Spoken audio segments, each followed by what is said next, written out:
The airplane window vibrated as I stared into the darkness, hundreds of miles from home. My boss's words echoed in my skull, "Just try harder next year." I shut my eyes, clenched fists, jaw locked, every fiber screaming. Funny thing is, nobody expected that the quiet guy who built their $1 million project would become their biggest regret. Want to know how I got from overlooked engineer to life-changing revenge?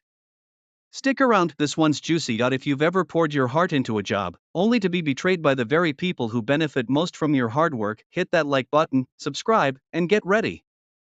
This isn't just a revenge story, it's the justice you've always dreamed of serving at work. The story begins in an air-conditioned but windowless office in a busy defense contractor's headquarters. I was a young engineer grinding through my fourth year, a cog in their billion-dollar machine. My raises were all but guaranteed, 2 to 4% annually, like clockwork. Promotions took so long, colleagues joked they'd retire before management even noticed. Despite that, I wasn't a slacker. I'd trained for years, worked weekends, chased every qualifying project. It was clear that in my current role, I'd spend the next decade scraping by, waiting for scraps of recognition while others coasted past me. The ceiling was low, the future bleak. So, hungry for something better, I took my shot at management and pitched myself for project engineer. 6 months later, I was managing a powerhouse team, 4 brilliant engineers, a designer, and 2 admins. Our mission? Design a cutting-edge system for the Air Force. Against the odds, in record time. For 12 brutal months, we fought against impossible deadlines. My wife joked that I now lived in airports and hotels. 100 days away from my family, missed birthdays, missed anniversaries. I lost count of late nights, all-nighters. But it was all for something big, success. When it finally paid off, it was more than I dreamed. Our creation earned $1.6 million in its first year. We secured a patent, turned heads in the industry, got nominated as finalists for DoD Contractor Technical Team of the Year. My family watched online as I shook hands with generals in Washington, D.C. The stress was unreal, but our results were legendary. By the time performance reviews rolled around, I was spent, worn to the bone, but proud. My manager handed me a review, 10 out of 10. My heart soared. Then, the gut punch. A week later, rumors began swirling. One of my own team members, someone I'd guided for months, was promoted to senior engineer. Early. With a raise. I checked my inbox, searching for my own breakthrough. Nothing. Just the standard 3% bump. Again, blood rushed to my face. My jaw clenched so hard it ached. How could this happen? This was my project. My team. My sacrifices. I booked a meeting with my boss. His office smelled like burnt coffee and old paper. I explained, voice tight, hands gripping the edge of the chair, I led a team that made millions. We crushed every target. Why did I get passed over? He didn't even look up. He shrugged, drumming his fingers. Honestly, I don't think your team member even deserved that promotion. That wasn't my call. He glanced at my file. You should try really hard next year. Maybe things'll change. That was it. No apology. No explanation. No correction. I walked out numb, heart pounding. Hours sunk into their empire, and all I had to show for it was 3 cents on the dollar. I felt invisible, disrespected, utterly powerless. All that pain boiled over into a kind of cold clarity. I realized the system wasn't going to reward effort. The ones who played by the rules lost. I went home that night, stared into a mirror, and saw someone on the brink of burnout. That's when I decided, if loyalty meant nothing, then neither did overwork. So, I quietly quit.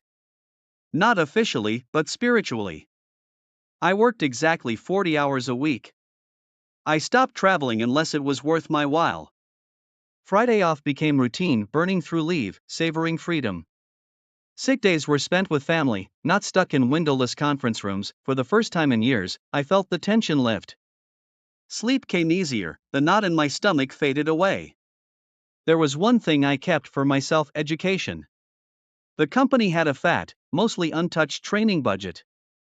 So I dug deep, signed up for every useful software training class, finite element analysis, FEA, 3D modeling.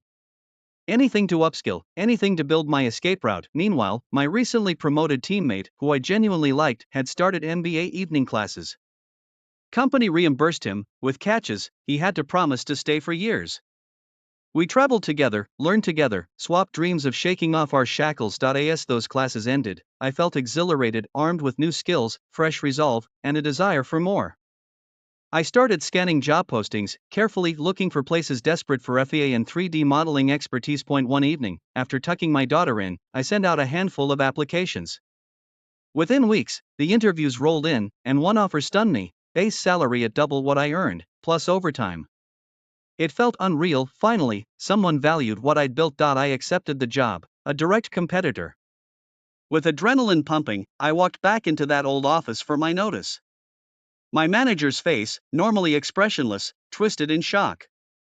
His jaw literally dropped. He sputtered, "We just paid for you to travel all over for those new skills we actually need." He demanded, "Don't you have any loyalty? Any guilt?" I smiled, voice calm. "I gave loyalty. You gave me 3%. Now it's time someone pays me what I'm worth." He tried desperately, "How much are they paying you? Maybe we can match it." I told him. The room went silent. "That's more than I make." He finally muttered, defeat in his eyes. I walked away, chest light, mind clear, finally free. That year, with overtime, I brought home 3 times what I'd made before. Suddenly, life changed, stress melted, opportunities opened. Every late night, every missed family event had paid off, not to them, but to me. My old manager never quite recovered from the shock. Word spread in the office: he got what? From who?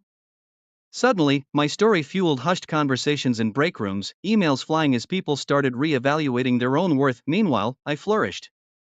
New challenges, actual recognition, time for family. That gnawing sense of injustice faded, replaced by satisfaction. For the first time, I felt valued, powerful. My revenge wasn't just quitting. It was transforming the pain they caused into strength and change. Sometimes, revenge isn't loud or explosive. It's choosing yourself, walking away, and letting your success do the talking. Loyalty should be earned, not demanded, and sometimes, justice means thriving where you're finally respected. If this story left you cheering, smash that like button and drop your own tale of workplace revenge in the comments. What's the most satisfying payback you've ever witnessed? Subscribe now if you want more stories where the underdog gets the ultimate win, and thanks for listening.